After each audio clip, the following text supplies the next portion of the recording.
হচ্ছে, যেখানে যা হচ্ছে সব কিছু হচ্ছে ছোটোখাটো মশলা নিয়ে, ছোটোখাটো সুন্নত নিয়ে, নকল নিয়ে তর্ক বিতর্ক, একজন আরেকজনকে ব্লেম দিচ্ছে এই অবস্থা, এবং কয়জনে ব্লেম দিচ্ছে, কয়জন পক্ষে, কয়জন বিপক্ষে, এই নিয়ে প্রতিযোগিতা হচ্ছে। আমরা আল্লাহর খাস দয়া, আল্লাহর খাস রহমত, কত আইসোলেটেড অবস্থায় আছে দুনিয়ার এই সমাজ থেকে। কেন? হুজুর বলছেন যে কোনো তর্ক বিতর্ক নেই, যে শাফি, যে হানাফি, যে হাম্বলি, যে মোজাদ্দেদি, কোনো আপত্তি নেই। আপনি কি বলবেন, যখনই বলবেন তখনই আপনি বলবেন যে ভাই আমার একজন ওলি আল্লাহ হাদি মুর্শিদ আছে, কোরআন এবং হাদিসের আলোকে উনি আমাকে বুঝাচ্ছেন, কাজ করতেছে ঠিক মতো, নিয়ে চলার চেষ্টা করতেছি, কাজ করে ঠিক মতো, কোনো ডিবেট নেই। আমি একটা ডিবেটে পড়ছিলাম, পাঞ্জাবির হাতে এইভাবে তো উনি বললো ভাই এটা বেদাত, সাবধানে মারবে, যেখানে মারলে আবার ভিতরে পানি ঢুকতে পারে, ওগুলো যাবে সাবধানে। ভিতর দিকে বাইরে থেকে দেখা না যায়, বাইরের থেকে হাতা দেখা গেলে এটা একটা অ্যাডামেন্সি ভাব আসে। তো আপনি হাতা ঘুরেবেন ভিতরের দিকে, পাঞ্জাবির হাতা ভিতরে থাকবো, বাইরে ঘুরে দিতে পারবে না। আমি বললাম ভাই আপনার সাথে আমার কোনো তর্ক বিতর্ক নাই, তবে আপনার কথাটা আজকে প্রথম শুনলাম, তো আমি আমার ওই আল্লাহ শুনতে জিজ্ঞাসা করবো, যদি এখানে ডেফিনেশন থাকে তোমার শিক্ষা মতো চলবে। আমাকে একজনে বলতেছে যে আপনি কি ইয়েতে যান, দরবারে যান? আমি হ্যাঁ যাই। এখন কি দরবার থেকে আসলেন? আমি হ্যাঁ। এত রাতে আসলেন, অসুবিধা হয় না? আমি না, সুবিধা তো একটাই, যান আমার আসতে হবে, আসলাম। তো বললো যে আপনি কি প্রত্যেকদিন যান? আমি না, প্রত্যেকদিন যাই না, সপ্তাহে 3 দিন যাই। সপ্তাহে 3 দিন যাই, কি শুনেন? কোরআন হাদিস? হ্যাঁ কোরআন হাদিস শুনুন। একই বিষয় বারবার শুনে কি লাভ? আর সপ্তাহে 3 দিন কি লাভ যায়? আমি বললাম যে আপনি কি ভাত খান? বা এটা আবার কি প্রশ্ন? আমি না, কোন না, খান কিনা ভাত? বা খাই। তরকারি দিয়ে খান? হ্যাঁ তরকারি দিয়ে খাই। রেগুলার খান? বা আপনি কি বলেন ভাই, রেগুলার খাবো না? দুপুরে রাত্রে তো ভাত রেগুলার খাই। আমি কেন রেগুলার খান? তো এইটা আবার কী ধরনের প্রশ্ন হইল? আপনি যে বললেন আমি রেগুলার দরবারে যাই আর রেগুলার কোরআন হাদিস শুনি, কী লাভ হইল? সেই জন্য আপনার জিজ্ঞাসা করলাম, আপনি রেগুলার ভাত খান, রেগুলার এই 2 বেলা ভাত খাইতেছেন, কী লাভের জন্য, কেন খাচ্ছেন? কারণ একটা, এটা আপনি নর্মাল মনে করতেছেন যে আপনার স্বাস্থ্য ঠিক রাখার জন্য দরকার আছে। ঠিক আমার ওলি আল্লাহ হাদিসের শিক্ষা থেকে আমি জানি আমার রূপকে ঠিক করার জন্য আমার এই খাদ্য দরকার, কোরআন হাদিসের গেজা নেওয়া দরকার। আমরা সেই কারণেই দরবারে আসছি। আমাদের উদ্দেশ্য লক্ষ্য একটাই, যে আমরা হুজুরের মাধ্যমে কোরআন এবং হাদিস থেকে আল্লাহর প্রেম, ভালোবাসার গেজাটা আমাদের ভিতরে ঢুকাবো এবং ঢুকে অন্তরকে এনলাইটেন করে আমরা কবরে চলে যাবো। হুজুরের কাছে খাস দোয়া চাই, আল্লাহর কাছে খাস রহমত কামনা করি। ইনশাআল্লাহ আল্লাহর খাস রহমতে, আল্লাহর দয়া, এই ক্লাসের সুবাদে, এই আলোচনার সুবাদে, আল্লাহর রহমতে আমাদের মহরমের আশুরার গ্র্যাভিটি নিয়ে হুজুর আলোচনা করবেন এখনই, এবং সেইটার পরিসমাপ্তি করার জন্য আমরা বৃহস্পতিবার দিন হুজুর একটা অনুষ্ঠানের ব্যবস্থাপনা করছেন। ইনশাআল্লাহ সমস্ত গোস্তর দায়িত্ব হুজুর নিয়েছেন, ওগুলো হুজুর গোস্তগুলো দিয়ে দেবেন ইনশাআল্লাহ আমাদেরকে। আমরা ওগুলোকে প্রসেস করে, ব্যবস্থাপনা করে আমরা এগুলা বিতরণ করবো ইনশাআল্লাহ। হুজুর আমাদের ভাইজান আপা, হুজুর আহাল, হুজুর কাদের মেয়ে, হুজুরের মেহমান এবং আমার পীর ভাই বিপুলদের মধ্যে এটা বিতরণ করার চেষ্টা করব। সেই জন্য সর্বত একটা অ্যানাউন্সমেন্ট করলো, তাদের একটা সর্বতি করে, এই জন্য অ্যানাউন্সমেন্ট করতেছে যে যারা যারা যাই দিতে চান, যেটাই আপনার ক্ষমতার মধ্যে আছে সেটা সকলের কাছে দিয়ে দিলে আমরা সেই টাকাটা অ্যাজমানি নিয়ে ওইটার ব্যবস্থাপনা করবো ইনশাআল্লাহ। হুজুর কাছে খাস দোয়া চাই, আল্লাহর কাছে খাস রহমত কামনা করি, বলি আল্লাহ মুর্শিদের খেদমত এবং দরবার খেদমত করতে করতে মুসলমান হিসেবে পরাজয় করি, এই দোয়া চাই।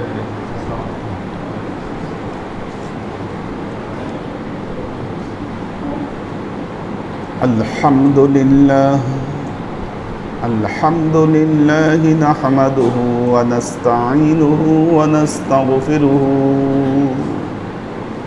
ওয়া নু'মিনু বিহি ওয়া নাতাওয়াক্কালু আলাইহি ওয়া নাউযু বিল্লাহি মিন শুরুরি আনফুসিনা ওয়া মিন সাইয়্যিআতি আ'মালিনা من يهد الله فهو المهتدي ومن يضلل فلن تجد له وليا مرشدا فنشهد أن لا إله إلا الله وحده لا شريك له ونشهد أن سيدنا وسندنا ونبينا محمدا صلى الله عليه وسلم الذي أرسله الله بالحق بشيرا ونذيرا وداعيا إلى الله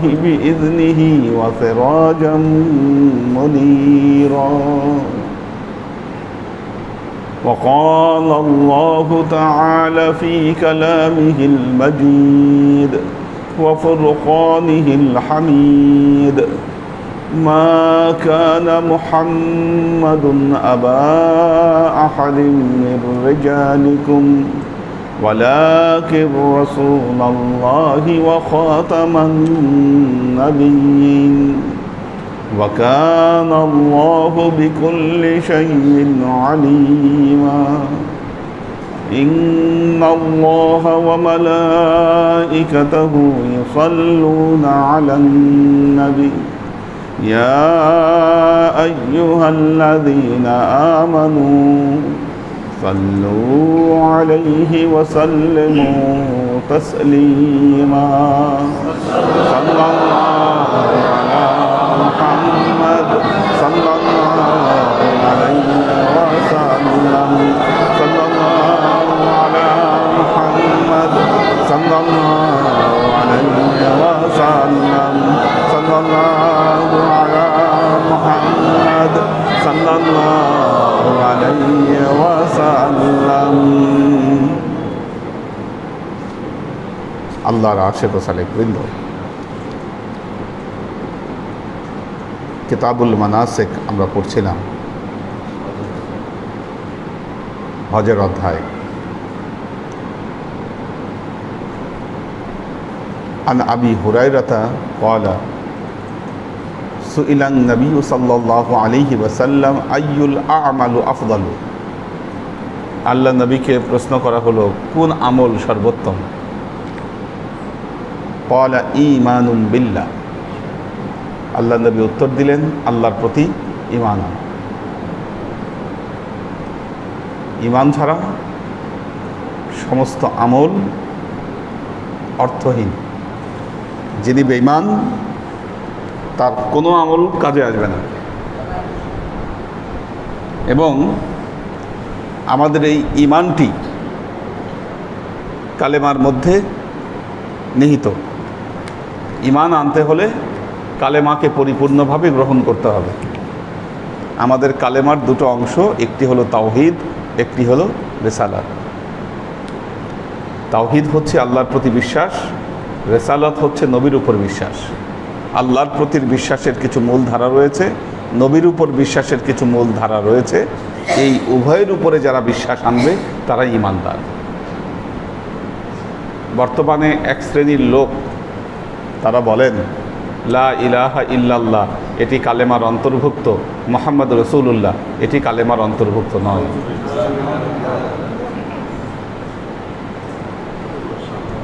যিনি এ কথা বলবেন তার ঈমান পরিপূর্ণ নয়। কারণ আল্লাহর উপরে বিশ্বাস সবাই করে যারা ধর্মে বিশ্বাস করে, হয়তো একটু ভিন্নভাবে, ভিন্ন রূপে। কেউ ঈশ্বর বলে, কেউ ভগবান বলে, কেউ খোদা বলে, কিন্তু আল্লাহর কনসেপ্ট মোটামুটি যারা ধর্ম পালন করছে, একজন খোদায় বিশ্বাস না করলে ধর্ম হয় না। তার স্বরূপটা হয়তো ভিন্ন, একত্ববাদের ক্ষেত্রে ত্রিত্ববাদ, অথবা যে কোনোভাবে সে একজন খোদার অস্তিত্বকে স্বীকার করে নিচ্ছে। মুসলমান তিনি যিনি আল্লাহর অস্তিত্ব স্বীকার করার সাথে সাথে মুহাম্মদ রাসূলুল্লাহ সাল্লাল্লাহু আলাইহি ওয়াসাল্লামের অস্তিত্বকে স্বীকার করে নেবেন। যারা এর বিপরীত কথা বলেন, স্পষ্টভাবেই বোঝা যায় এই ধরনের কথা যারা বলেন, যারা বলতে চান, তারা আসলে ইহুদিদের দালাল, খ্রিস্টানদের দালাল। তার কারণ হলো এরা শেষ নবীর উপর বিশ্বাস আনে নাই। কাজেই এদের সমস্ত অ্যালার্জি নবীর উপর যে বিশ্বাস, রেসালাতের বিশ্বাসের প্রতি এদের সমস্ত আক্রোশ। একটা জিনিস খেয়াল করে দেখেন, ইসলামের বিরুদ্ধে যুগে যুগে যে ষড়যন্ত্র হয়েছে, যুগে যুগে যে ষড়যন্ত্র হয়েছে, সেটা রেসালাতের বিরুদ্ধে ষড়যন্ত্র হয়েছে। কাদিয়ানী সম্প্রদায়ের উৎপত্তি, কাদিয়ানী সম্প্রদায়ের উৎপত্তি কি? গোলাম আহমদ কাদিয়ানী, সে নিজেকে নবী দাবি করেছে। এই রেসালাতের উপরে সমস্যা। বাহাই, রেসালাতের উপরে সমস্যা। মুসাইলামা কাজ্জাব, মুসাইলামা কাজ্জাব রেসালাতের উপর সমস্যা। কাজী আল্লাহর উপরে বিশ্বাস সবার ঠিকই থাকে, কি রেসালাতের উপরে যাদের বিশ্বাস, এই বিশ্বাসের উপরে নির্ভর করে আসলে আপনার ঈমান কোন জায়গাটায় আছে। ব্যাপারটা বুঝছেন কিনা? গুরুত্বপূর্ণ সাবজেক্ট হলো রেসালাতের উপর বিশ্বাস। আল্লাহর অস্তিত্বকে যুগে যুগে মানুষ স্বীকার করে দিয়েছে।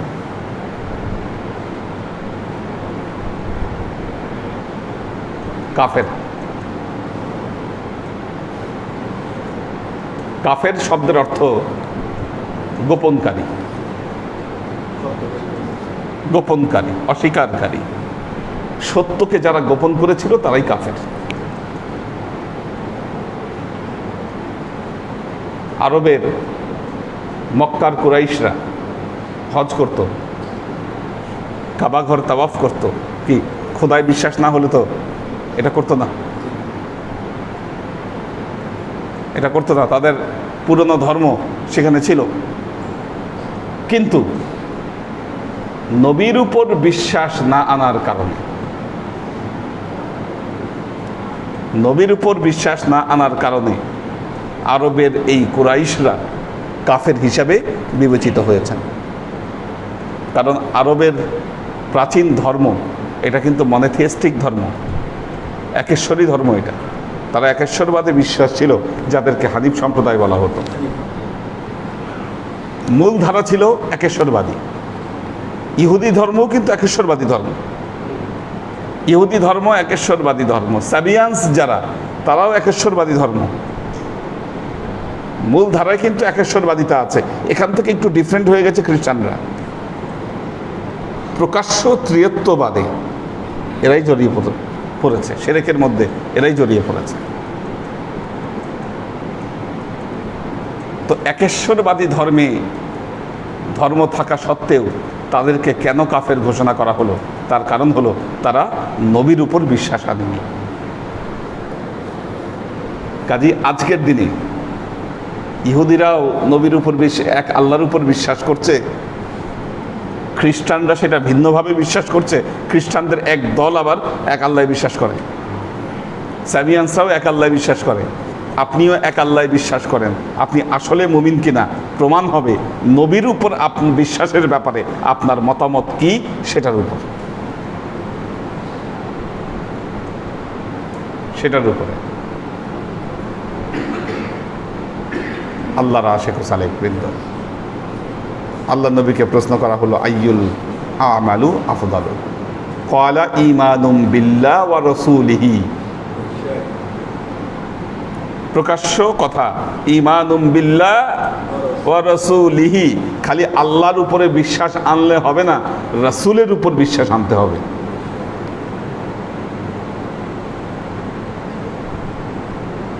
দেখেন, ওয়ালাকিন্নাল্লাহা হাব্বাবা ইলাইকুমুল ঈমান ওয়া যায়্যানাহু ফি কুলুবিকুম ওয়া কাররাহা ইলাইকুমুল কুফরা ওয়াল ফুসুকা ওয়াল ইসয়ান উলাইকা হুমুর রাশিদুন। ওয়ালাকিন্নাল্লাহা হাব্বাবা ইলাইকুমুল ঈমান ওয়া যায়্যানাহু ফি কুলুবিকুম। এই যে নবীর প্রতি যে ভালোবাসা, তার একটু আগে কিন্তু নবী প্রসঙ্গ নিয়ে আসছেন আল্লাহ। নবীর প্রতি যে ভালোবাসা, এই ভালোবাসাটা আল্লাহ তোমাদের কলবে, তোমাদের অন্তরে সুসজ্জিত করে দিয়েছেন।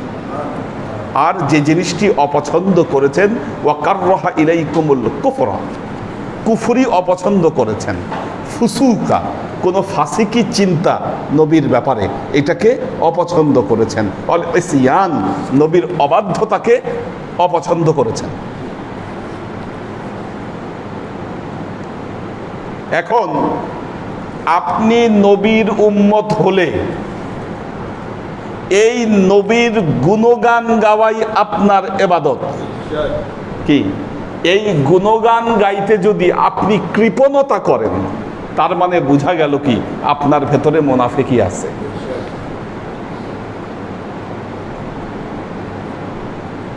আজকে দেখবেন কত মানুষের গুণগান হয়, কত কিছু হয়, কোনো জায়গায় কোনো কথা না। নবীর গুণগান গাইতে গেলে সেখানে 100টা প্রশ্ন দাঁড়া করায়, প্রশ্নবিদ্ধ করে। দেখুন, এগুলো সব ইসলামের বিরুদ্ধে ষড়যন্ত্র। এই বাচ্চাগুলো এক একজনকে এক এক জায়গায় বসায় দাও। মাসুক, একজনকে ওই সাইডে বসাও, হ্যাঁ, তুমি ওই সাইডে যাও, আরও ওই পাশে যাও, হ্যাঁ, আলাদা আলাদা বসাও, আলাদা আলাদা, হ্যাঁ, আলাদা আলাদা বসাও, হ্যাঁ, ব্যাস। এই এখানে না, আর ওই সাইডে যাও, তোমরা ওইদিকে যাও। শফির কাছে একজন নাও, হ্যাঁ, নাও, আলাদা আলাদা বসো সবাই। আচ্ছা, তো দেখুন, আগে ইমান ঠিক করতে হবে।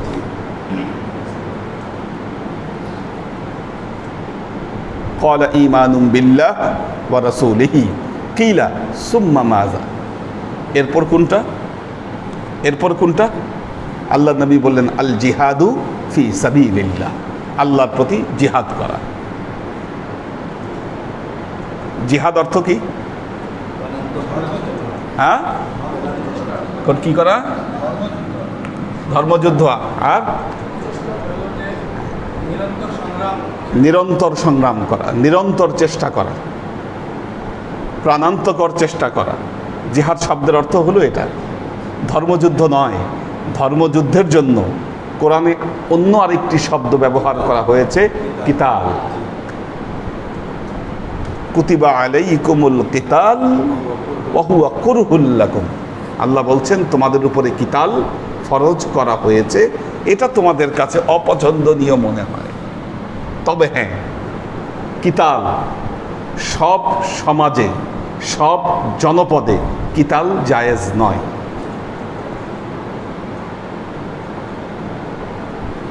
কিতাল জায়েজ নয়।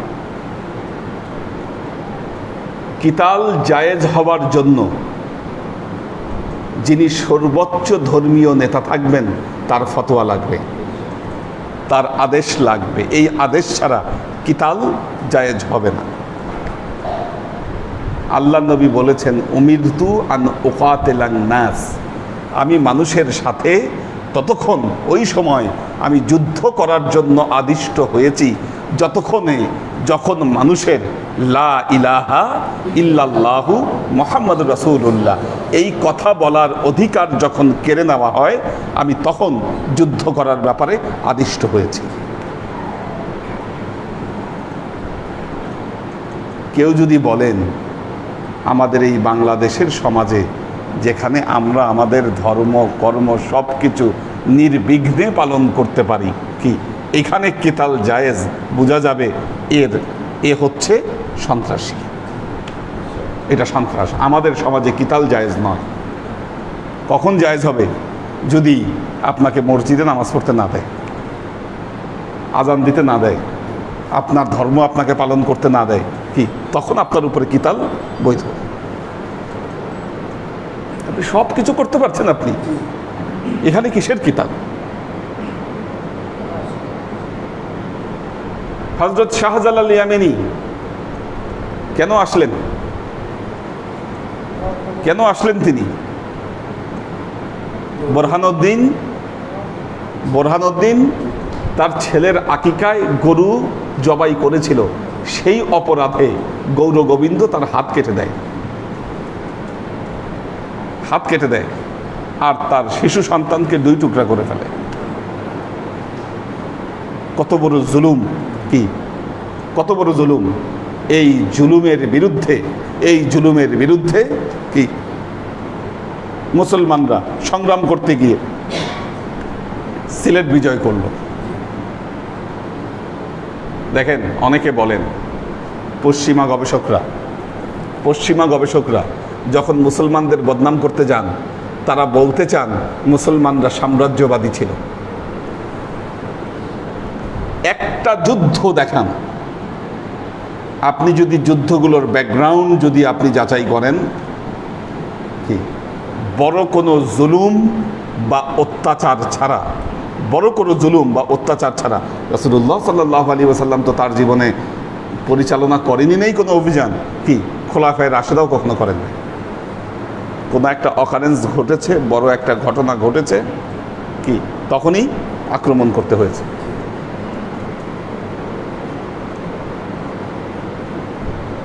এখন আসি জিহাদ প্রসঙ্গে। জিহাদ জিহাদ মানে প্রাণান্তকর চেষ্টা করা, অক্লান্ত পরিশ্রম করা, সবসময় চেষ্টা করে লেগে থাকা।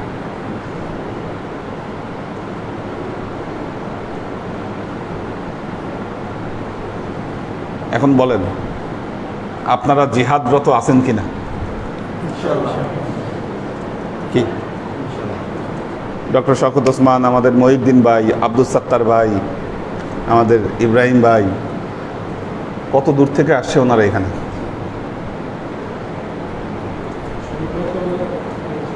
এই যে আমাদের কে, হ্যাঁ সবাই, এই যে এখানে তো অনেকেই কত দূর দূরান্ত থেকে।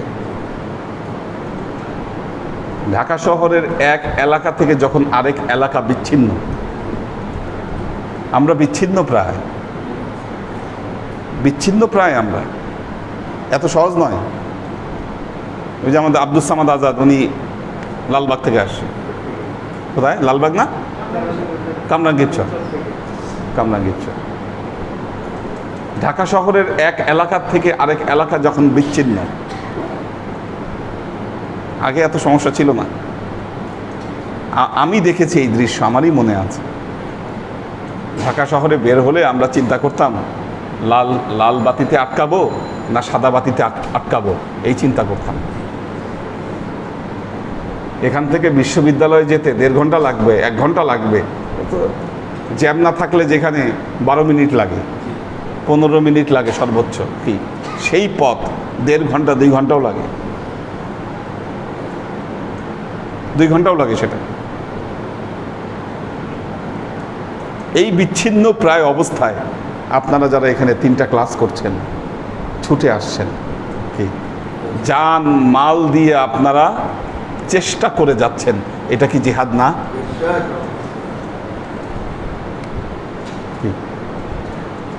বলেন এটা জিহাদ কিনা? জিহাদ শুধু অস্ত্র দিয়ে হয় না, কলম দিয়ে জিহাদ হয়, কথা দিয়ে জিহাদ হয়, কায়িক পরিশ্রম দিয়ে জিহাদ হয়, আপনার বুদ্ধি থাকলে সেটা দিয়ে জিহাদ হয়। কি ইসলামকে প্রতিষ্ঠার জন্য আপনার সকল প্রচেষ্টা জিহাদের অন্তর্ভুক্ত।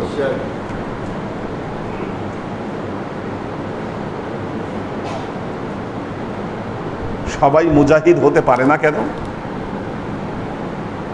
সবাই মুজাহিদ হতে পারে না কেন? আপনি দরবারে ছুটে আসছেন কেন? কেন ছুটে আসছেন? আল্লাহকে পাওয়ার জন্য, আল্লাহ এবং তার নবীর দিন যেন দুনিয়ায় প্রতিষ্ঠিত হয় সেজন্য। এ উদ্দেশ্য নিয়ে আপনারা এসেছেন। এটা আপনাদের দর্শন, কি এটা জীবন দর্শন, এটা ফিলোসফি আপনাদের। কি এই ফিলোসফিতে কি আপনার সমাজের বাকি 10টা মানুষ এই ফিলোসফি বিশ্বাস করে? তারা দেখেন তো কিসের পিছনে তারা ছুটতেছে।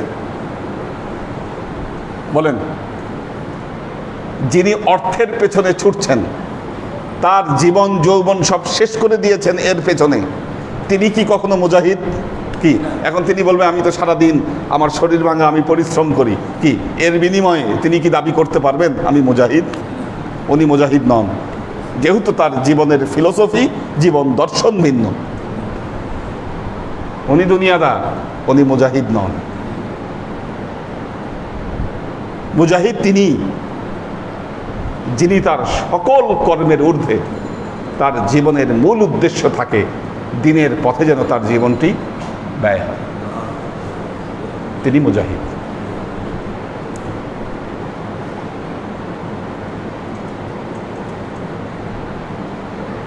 কাজেই আল্লাহর নবীকে প্রশ্ন করা হলো আইয়ুল আমালু আফদালু, ক্বালা ঈমানুম বিল্লাহ ওয়া রাসূলিহি, ক্বালা সুম্মা মাযা, জিজ্ঞাসা করা হলো এরপর কোনটা? আল জিহাদু ফি সাবিলিল্লাহ। আল্লাহর নবী উত্তর দিলেন আল্লাহর পথে জিহাদ করা।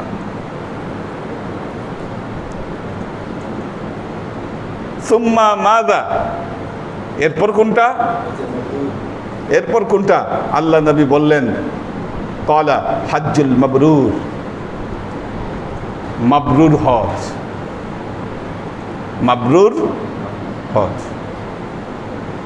হজ কঠিন জিহাদ। আল্লাহ নবী মা আয়েশাকে বলেছিলেন আফজালুল জিহাদ আল হজ্জুল মাবরুর, সর্বোত্তম জিহাদ হচ্ছে এই মকবুল হজ। হজ হজ যারা না করেছেন তারা বুঝবেন না এই হজ কি জিনিস। হজ না করলে বোঝা যায় না। বিশেষ করে হজের যে এই 5টা দিন, মক্কা থেকে মিনা, পায়ে হেঁটে যান আর গাড়িতে যান আর যেভাবেই যান,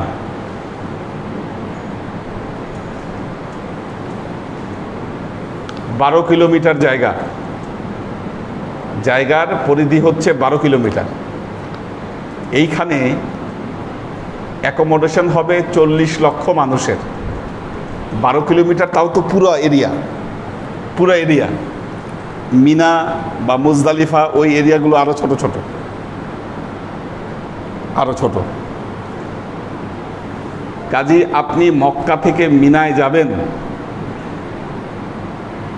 এইটা একটা জেহাদ। উঠার সময় বাস পাওয়া আর না পাওয়া এটা বিরাট ব্যাপার, কঠিন ব্যাপার। তারপরে পাইলেন সেখানে গিয়ে তাঁবু পাওয়া,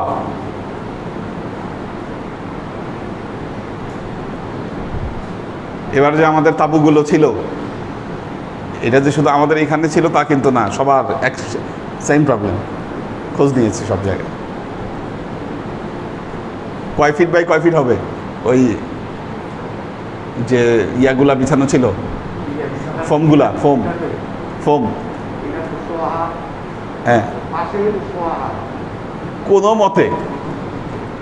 কোনো মতে আপনি শুইতে পারবেন,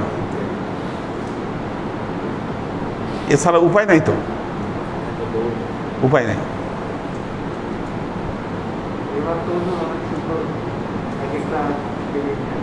হ্যাঁ, এবার হ্যাঁ সেটা তো হইতেই পারে, এক একটা কেবিন এক একজনের হতে পারে। কিন্তু এই যে আর মিনার তাবু তো মিনায় দিতেই পারে না।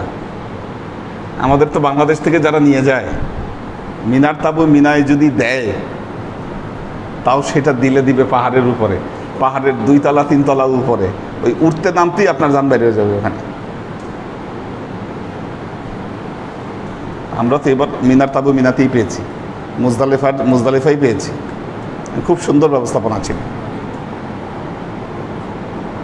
এই যে মক্কা থেকে মিনায় যাওয়া, রাত্রি অবস্থান করা, তারপর আরাফাতের ময়দানে যাওয়া, সেইখানে জায়গা বের করে নেওয়া, অবস্থান করা, উকুফ করা,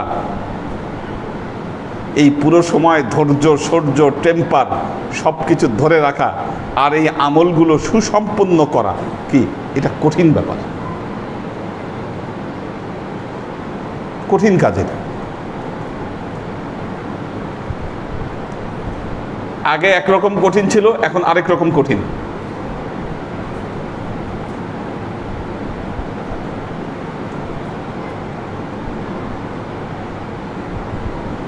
আরব দেশের যে আবহাওয়া,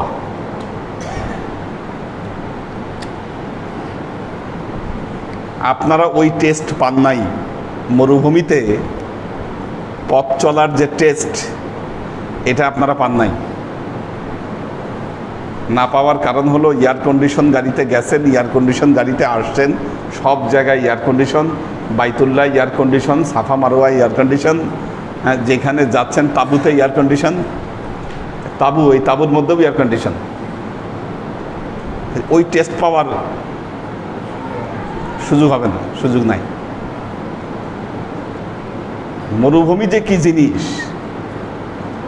মানে কোনো কারণ লাগবে না আপনার, কারণ ছাড়াই জীবন অর্ধেক বাইরে হয়ে যাবে। পানি টানি সব কিছু আছে, তারপরেও জীবন অর্ধেক বাইরে হয়ে যাবে আপনি যদি মরুভূমিতে পথ চলেন। কঠিন ব্যাপার।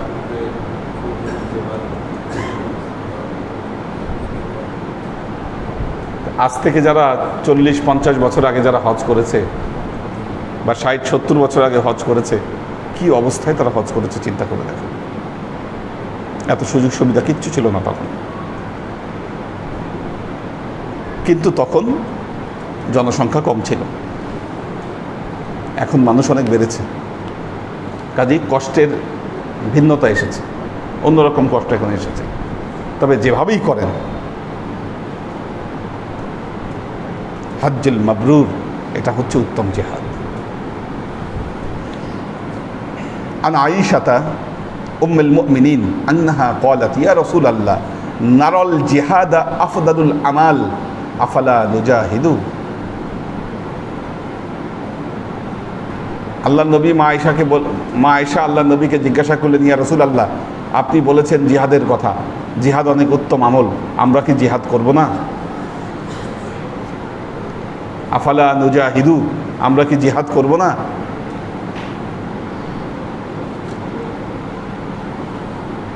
ক্বালা লা, ক্বালা লা, আল্লাহ নবী বললেন না।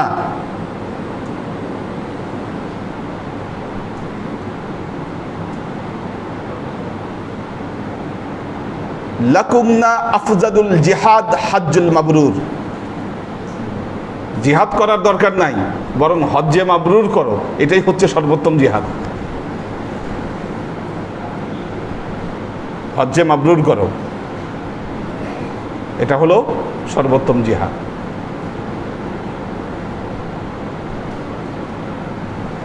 দেখেন, আমার একটা বিশ্বাস, যদি একটা মানুষ তার অন্তরে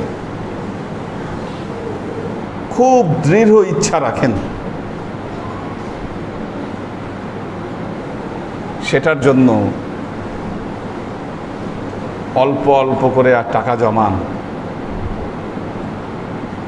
অল্প অল্প করে টাকা জমান, হজের টাকা হয়ে যাবে, হজের টাকা হয়ে যাবে।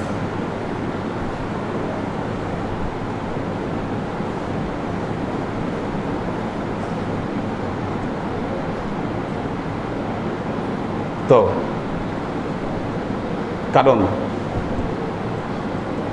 নিয়ত ঠিক থাকলে,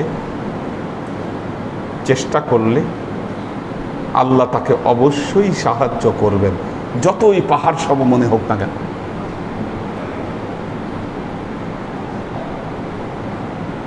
যতই পাহাড় সম মনে হোক না কেন।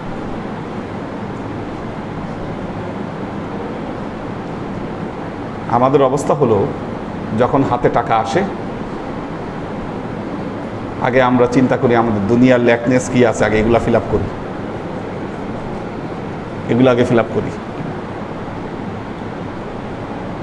এটা দরকার, ওইটা দরকার, এই কাজ আগে সারি, ওই কাজ আগে সারি। হজ আগে করি, এই নিয়ত যদি থাকে, আপনি অবশ্যই হজ করতে পারবেন। আল্লাহ কিন্তু আপনার অন্তর দেখেন, ইরাদা দেখবেন, আল্লাহ কি সুযোগ করে দিবেন কেমনে না কিংবা কোনো না কোনোভাবে।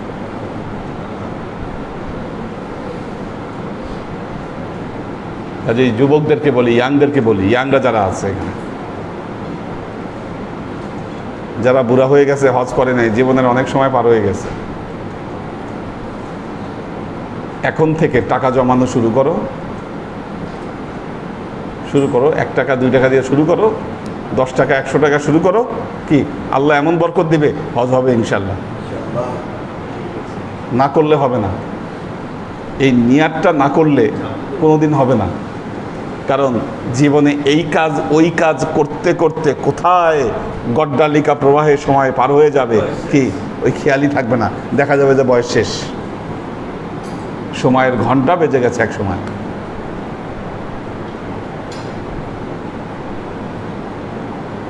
তো আল্লাহর আশিক ও সালেক বৃন্দ,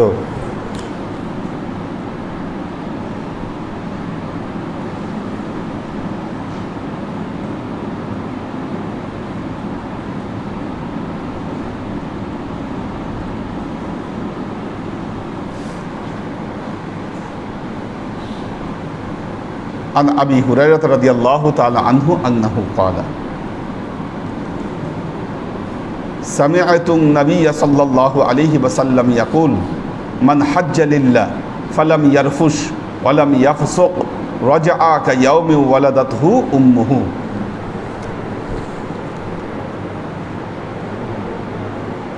যে ব্যক্তি হজ করলো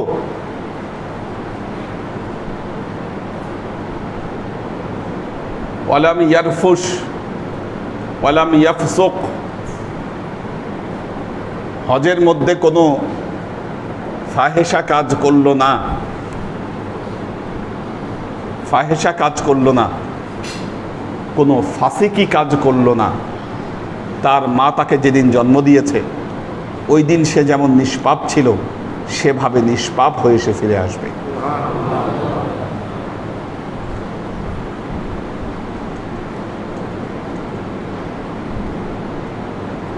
পুরো হজের সফর ফাসেকি কাজ না করা, ফাহেসা কাজ না করা। ফাসেকি কাজ, মিথ্যা বলা, এটাও একটা ফাসেকি কাজ। মিথ্যা বলা, আমাদের জিভ দিয়ে মিথ্যাটা খুব তাড়াতাড়ি বের হয়। জিভ নাড়াইলেই তো কথা বলা যায়। জিভ দিয়ে দেখবেন যে বাংলাদেশিরা কারণে অকারণে মিথ্যা কথা বলে।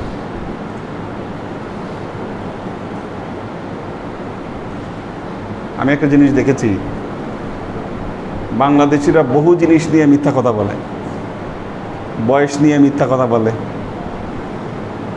টাকা পয়সা নিয়ে মিথ্যা কথা বলে। আপনি ইউরোপিয়ান আমেরিকানদের এই বিষয়টা দেখবেন না। আমাদের বাংলাদেশের আমাদের সময়কার অধিকাংশ মানুষের সার্টিফিকেটে বয়স কমানো।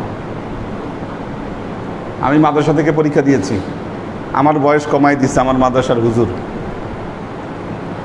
আমার বয়স কমাই দিচ্ছে। আমি তো কিছু বুঝতামও না, জানতামও না। আমি ওনাকে বলিও নাই বয়স কমাই দিতে, উনি ওনার নিজ উদ্যোগে বয়স কমাই দিচ্ছে। কিন্তু এটা যে মিথ্যা, কি এই যে অনুভূতি ভেতরে জন্ম নেওয়া, এই যে বিষয়গুলো, এগুলো আমাদের গড়ে ওঠেনি। কাজেই বাঙালিরা কারণে অকারণে মিথ্যা কথা বলে। মিথ্যা বললে কিন্তু ফাসেকি কাজ হয়ে গেল। আমি প্রথমবার যখন গিয়েছি তখন একটা বিষয় দেখেছি, বাইতুল্লাহ তখন জুতা নিয়ে ঢুকতে দিত না, খুব কড়াকড়ি ছিল। এবার দেখি পলিথিন সবার হাতে হাতে দিয়ে দেয়। এখন এই সিস্টেমটা চালু হয়েছে, পলিথিন দিয়ে দেয় সবার হাতে হাতে। ওই পলিথিনের মধ্যে জুতা ভরে তাও ব্যাগের মধ্যে নেওয়া যায়, ভেতরে নিতে দেয়। এখন ভেতরে ভরে এখন নেওয়া যায়। আগে ওইটা ছিল না, কিন্তু আটকায় দিত, গেটে রাখতে হতো। হ্যাঁ হ্যাঁ হ্যাঁ, পিঠে করে। পরে যখন বাইরে হয়ে আসতো দেখতো নিজের জুতা নাই, আরেকজনের জুতা নিয়ে চলে আসতো। বাইতুল্লাহ করা যাবে না এগুলো। আমাদের আবেগ এত বেশি, আবেগের ঠেলায় এমন কাজ করি, এবং এই কাজগুলা হজে গিয়ে আমাদের এই বেল্টের মানুষ ছাড়া কেউ করে না।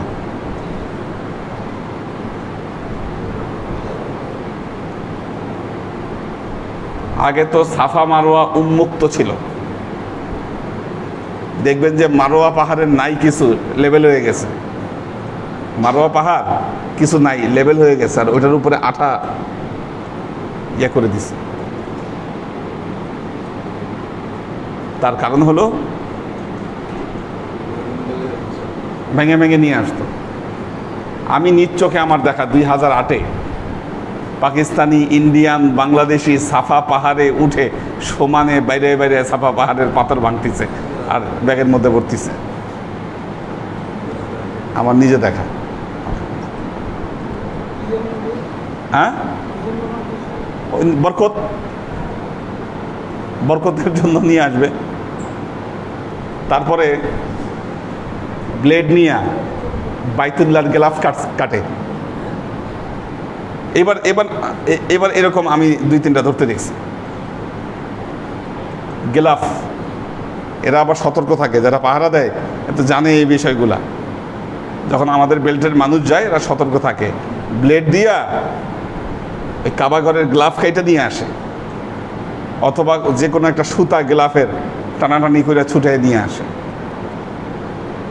তা আপনি যে বরকতের জন্য কাজগুলো করতেছেন, বরকতের জন্য কাজগুলো করতে গিয়ে আপনি তো গুনাহগারের গুনাহ করতেছেন। আমাদের এক নানি ছিলেন, সম্পর্কে নানি, উনি বলতেন আমার কাছে মা ফাতেমার কবরের মাটি আছে। কিভাবে মাটি আছে? ওই জান্নাতুল বাকিতে ঢুকে যখন কবর জিয়ারত করতে গেছে তখন মাটি তুলে নিয়ে আসছে। তা আপনি চিন্তা করেন, একজন যদি এক টুকরা মাটি তুলে নিয়ে আসে, কি 40 লক্ষ হাজির মধ্যে যদি 100 হাজিও ওখান থেকে মাটি তুলে, কি থাকবে কই? মাটি থাকবে কই? এখন সব বন্ধ করে দিছে, যাইতে দেয় না ওইদিকে, ব্যারিকেড দিয়ে বন্ধ করে দিছে। এখন আপনি যে মা ফাতেমার কবরের মাটি আপনি তুলে নিয়ে আসতেছেন, এই কাজটা কি ভালো হচ্ছে? কি সম্মান দিলেন আপনি? আপনি মনে করতেছেন এটা বিশাল বরকত দিবে আপনাকে, অথচ বাইতুল্লাহ থেকে আপনি কোনো জিনিস আপনি তুলতে পারবেন না। কাজী ফাসিকি কাজ নিজের ভুলে হয়ে যায়। একটা হলো এশক, একটা হলো আকল, একটা প্রেম, একটা বুদ্ধি। আপনার এশক যদি আকল দ্বারা শাসিত না হয়, প্রেম যদি বুদ্ধি দ্বারা শাসিত না হয়, ওই প্রেম ধ্বংস ডেকে আনবে। ওইটা ধ্বংস ডেকে আনবে আপনাকে। কাজী আল্লাহর আশিক ও সালেক বৃন্দ, এই বিষয়গুলো আমাদের খেয়াল রাখতে হবে। আজকে রাজা আখা ইয়াউমিউ ওয়ালাদাতহু উম্মুহু,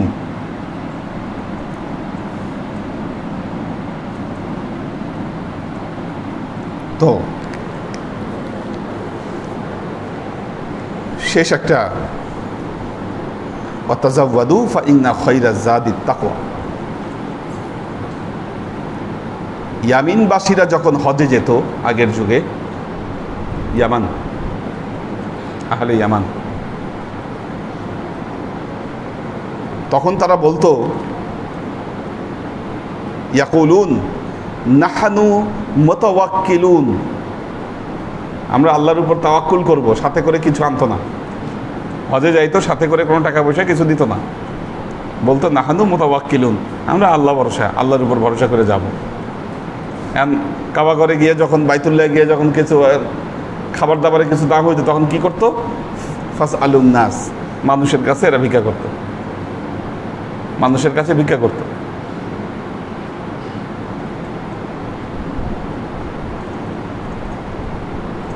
এটাকে নিষেধ করা হয়েছে। আল্লাহ কোরআনে আয়াত নাজিল করে বলেছেন ফাতাজাওয়াদু, তোমরা পাথেয় সংগ্রহ করো হজে যাওয়ার আগে।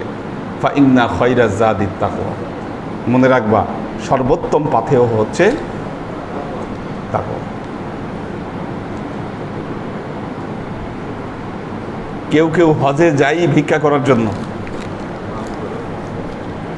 এগুলো খুব ইন্টারেস্টিং তথ্য। শুধু হজে না, টুরিস্ট কান্ট্রিগুলো আছে সেখানে দেখবেন তাদের নিয়মিত বিচরণ ভিক্ষার জন্য। এরকম একটা অ্যালবাম বানায়, একটা অ্যালবাম, ওই অ্যালবামের মধ্যে অর্ধনির্মিত মসজিদের ছবি, মাদ্রাসার ছবি, কিছু আরবি জানে, থাইল্যান্ড, মালয়েশিয়া বা আশেপাশের যে ট্যুরিস্ট কান্ট্রিগুলো আছে ওখানে যারা মিডল ইস্টের লোকজন আসে তাদের কাছে নিয়ে গিয়ে এই মাদ্রাসার ছবি দেখায়, আর এরাও দিয়ে দেয় টাকা, বেশ ভালো টাকা পয়সা। সফর অবস্থায় তো আরও মন দুর্বল থাকে এনাদের।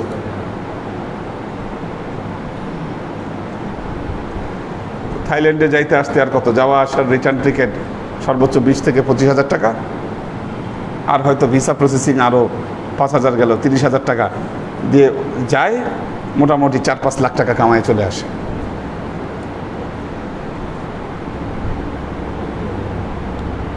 সংঘবদ্ধ চক্র ভিক্ষুক, বাংলাদেশের যারা ভিক্ষা করে, এক একটা রাস্তায় ভিক্ষা করার জন্য তাকে টাকা দিতে হয়, যে আজকে হচ্ছে এই রাস্তায় সে ভিক্ষা করবে, করে তারপরে। এবং এদের প্রত্যেকেরই স্মার্ট ব্যাংক ব্যালেন্স আছে, হয়তো মধ্যবিত্ত পরিবারের সদস্যদের চাইতে অনেক বেশি। সেটা মধ্যবিত্ত পরিবারের সদস্যরা যে ব্যাংক ব্যালেন্স তারা হোল্ড করতে পারে, তার চাইতে অনেক ভালো ব্যাংক ব্যালেন্স এরা রক্ষা করে। হজের মৌসুমে হজেও যায়, 3-3.5 লাখ টাকা খরচ করে হজে যায়। এত লাগে না এদের হজ করতে, আবার সিস্টেমে হজ করে এরা, এদের হজও সিস্টেমে, থাকা খাওয়া কোনো কিছু না, এগুলো কিচ্ছু না, কিছু লাগবে না তো এদের। আর মেন কাজটা হচ্ছে ওখানে গিয়ে এই যে বহু টাকা উঠে যায় এদের। এগুলো সম্পূর্ণ হারাম করা হয়েছে। ওখানে কোরবানি ব্যাংকের মাধ্যমে কোরবানি করা যায়, কিন্তু ব্যাংকের মাধ্যমে কোরবানি হলে টাকা জমা দেওয়া পর্যন্ত, টাকা জমা দেওয়ার পরে কোরবানি হলো কি না হলো নিজেও দেখলাম না, একটা মেসেজ পাঠিয়ে দেয়, দিয়ে জানায় দেয়। এখন না, আরব দেশের মানুষ মারবে না। হ্যাঁ, কারণ একবার মনে আছে ওই যেবার আম্মা গিয়েছিল, হুইল চেয়ার নেওয়া হয়েছিল একটা, এখন ওই এক আরাবিয়ান মহিলা এসে হুইল চেয়ার চাইলো তার, আমি দিয়ে দিছি হুইল চেয়ার, আমি হুইল চেয়ার দিয়ে দিছি। আসে না লোক আসে না। আমার অনেকেই বললো আর আসবে না, হুইল চেয়ার নিয়ে ভাগছে। আমি বললাম না, ভাগবে না, কারণ এটা আরাবিয়ান, আমি যেটাকে দিছি ভাগবে না। ও ঠিকই একটু পরে এসে ফেরত দিছে।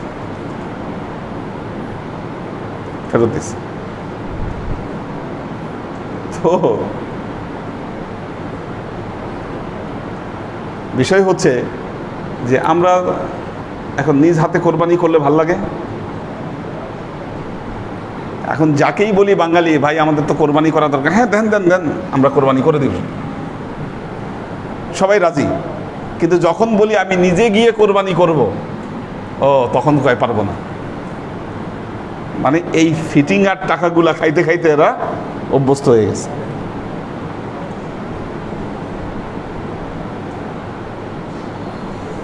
হয়ে গেছে। অন্তরে কোনো ভয় নাই, ডর নাই, কি টাকা নিবে হাজিদের থেকে, কোরবানি করবে না, টাকা খাই দিবে সব, এই টেন্ডেন্সি। হ্যাঁ হ্যাঁ, এক কোরবানি দিয়ে বহু মানুষকে বুঝ দিচ্ছে এটা তোমার কোরবানি, 2-3 গ্রুপকে বুঝ দিচ্ছে। হ্যাঁ, তখন বলে এটা আরেকজনের কোরবানি। কঠিন পরিস্থিতি, কঠিন অবস্থা। আল্লাহ মাফ করুক আমাদেরকে। এগুলো হজ নয়, এবং হজের ম্যানেজমেন্ট সঠিকভাবে সম্ভব নয় বলেই অনেকেই আমাকে বলেছিল যে হজের বিজনেস করেন। যাচাই বাছাই পর্যালোচনা করে বুঝেছি এটা অসম্ভব ব্যাপার, করাই যাবে না এটা।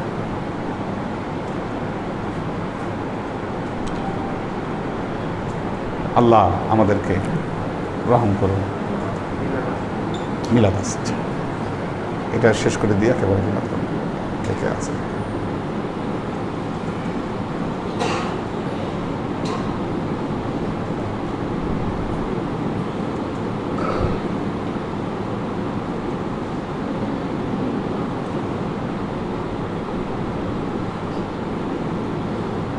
এইখানে সব লেখাগুলা আসতেছে কেন এরকম?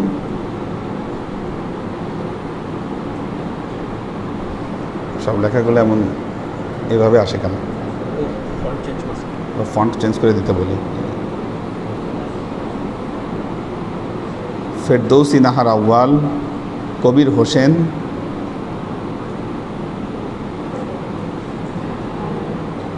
Shafi Farid, H K Hanif, Mobaidur Rahman, H K Konok,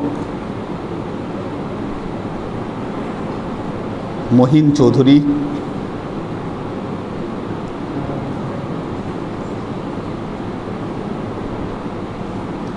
Mohin চৌধুরীর আম্মা অনেক অসুস্থ, দোয়া চেয়েছেন।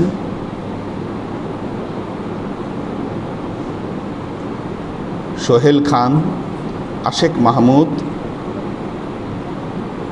আমাদের নাজিমুদ্দিন ভাইয়ের ফ্যামিলি আছেন, লুনা তাবাসসুম লুবনা, জেসি চৌধুরী ইতি, পপিয়ারা জামান সুমি,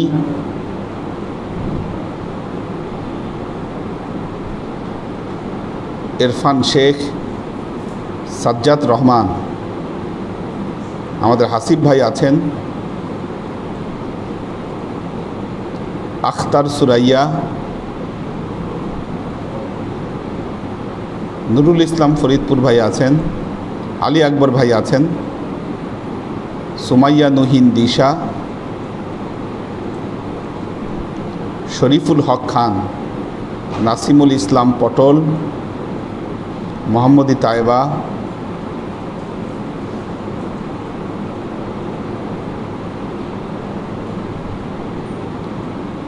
নূর হোসেন খোকন, ওমর শরীফ এখন অনলাইনেই বেশি হয়ে গেছে, এই সপ্তাহ তো আসতে পারতো, ফাঁকি দেওয়া শুরু করছে ওমর শরীফ।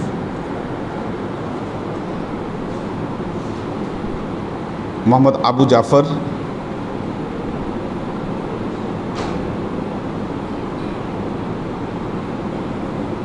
এহসান সুলতানা,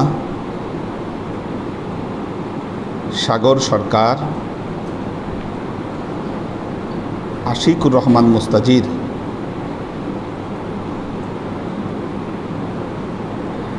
আল্লাহ আমাদেরকে কবুল করুন। কিসের জন্য জানি মিলাদ? ওই যে রিকার মৌলানা আতাউর ভাইয়ের জন্য, আমাদের হ্যাঁ মৌলানা আতাউর ভাই গত বছর ইন্তেকাল করেছেন, তো ওনাকে দাফন করা হয়েছে জানি কোথায় জানি, এটা নেত্রকোনা। আল্লাহ ওনাকে জান্নাত নসিব করুন। উনি ওনার জীবনের শেষ সময় উনি মসজিদেই কাটিয়েছেন, জীবনের শেষ অংশটা আব্বার সময় থেকেই উনি লেগেছিলেন। আমরা দোয়া করি আল্লাহ ওনার সকল ত্রুটি বিচ্যুতিগুলোকে মাফ করে দিয়ে আল্লাহ যেন ওনাকে কবুল করে দেন। সবাই সূরা ফাতিহা 7 বার, সূরা ইখলাস 9 বার, দরুদ শরীফ 11 বার।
আসুন আমরা রাসূল পাক সাল্লাল্লাহু আলাইহি ওয়াসাল্লামের শানে দরুদ ও সালাম প্রেরণের মাধ্যমে হৃদয়ের আরজিগুলোকে আল্লাহর দরবারে পেশ করি। ওয়া আশরাকাল বদরু আলাইনা واقتفت منه البدور مثل حسنك ما رعينا قط يا وجه السرور صلى الله على محمد صلى الله عليه وسلم صلى الله على محمد صلى الله عليه وسلم صلى الله على محمد صلى الله عليه وسلم يا حبيبي يا محمد يا عروس الخافقين يا مؤيد يا ممجد يا إمام القبلتين صلى الله على محمد صلى الله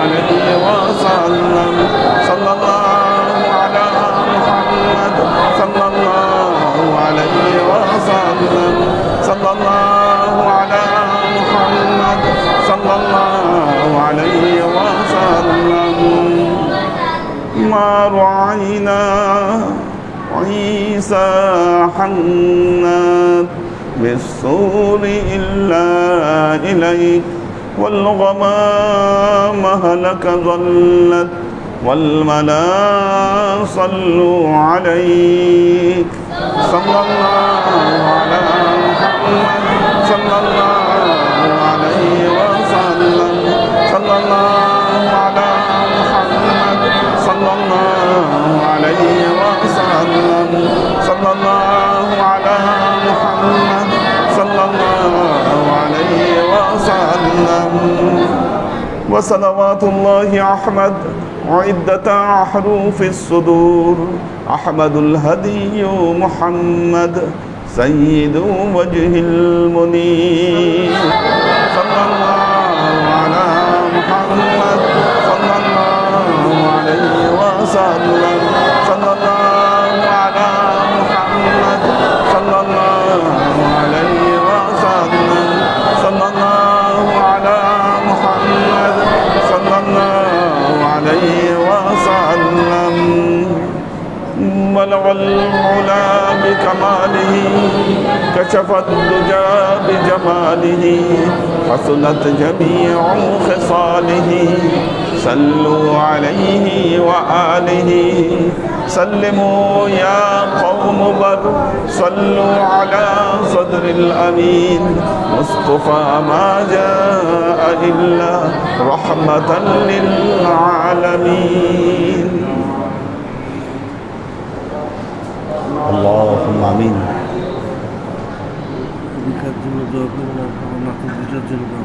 الله حفظك الله الله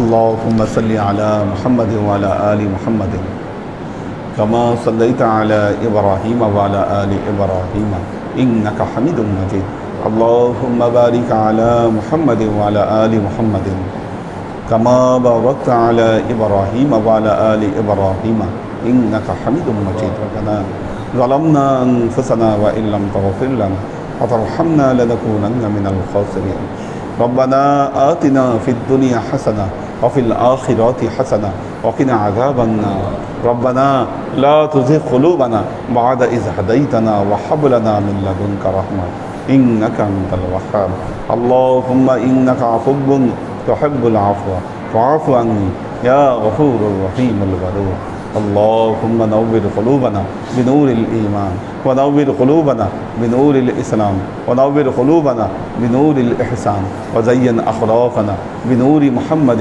صلى الله عليه وسلم اللهم إنا نسألك علما نافعا رزقا واسعا عملا مقبولا شفاء من كل داء قلبا خاشعا ذهنا ذاكرا إيمانا كاملا توبة قبل الموت راحة عند الموت ونجاة بعد الموت اللهم إنا نسألك رحمتك في كل درجة فلاح في كل أمر ونعوذ بك من الشرك والشك والنفاق والبدعة ومن كل وسوسة الشيطان يا الله يا رحمن يا مالك আমরা এতক্ষণ তোমার দরবারে যে সমস্ত আমলকে উপস্থাপন করলাম ত্রুটিমুক্তভাবে এই আমলগুলোকে তুমি আমাদের তরফ থেকে কবুল করে নাও। তুমি আমলের রাজা আমাদের প্রিয় নবী হজরত মুহাম্মদ মুস্তাফা সাল্লাল্লাহু আলাইহি ওয়াসাল্লামের কাছে পৌঁছে দাও। আল্লাহ, আমাদের নবীর পরিবারবর্গের কাছে তুমি এর চাচাকে পৌঁছে দাও। আমাদের নবীর সাহাবাই কেরামের কাছে তুমি এর চাচাকে পৌঁছে দাও।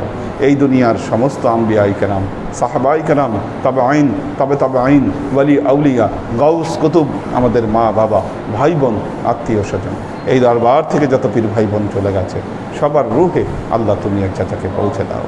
তুমি তোমার হাবিবের ওসিলায় আমাদের সবাইকে কবুল ক্ষমা করে দাও।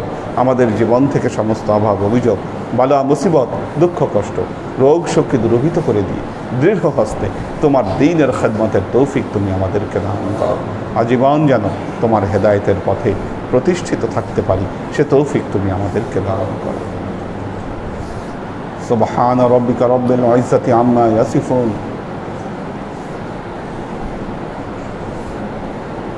ওয়া সালামুন আলাল মুরসালিন ওয়ালহামদুলিল্লাহি রাব্বিল আলামিন ওয়াজআল আখিরু কালিমাতিনা ইনদাল মাউত লা ইলাহা ইল্লাল্লাহ মুহাম্মাদুর রাসূলুল্লাহ সাল্লাল্লাহু